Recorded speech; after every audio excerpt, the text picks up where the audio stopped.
Hey guys, so it was 15 years ago that Hurricane Katrina slammed into the Gulf Coast.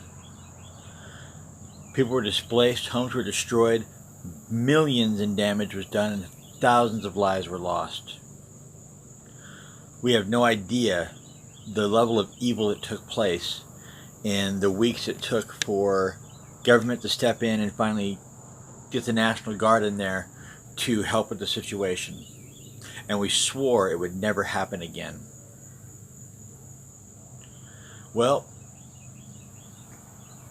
big shock, it was a bunch of bullshit. Because right now, there are people in Louisiana who have been displaced from their homes, their jobs are destroyed again, and there's no help there.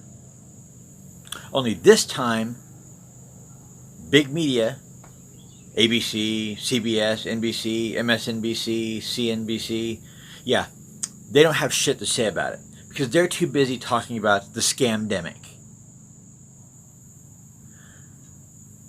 People in Louisiana and Mississippi and the Gulf region of Texas need our help right now. They are displaced, they are without electricity, they are without clean water, and they need help. Please reach out to your elected officials. Please call the American Red Cross and donate blood and see what you can do to help. As always, folks, be decent to each other because we're all in this together. God bless.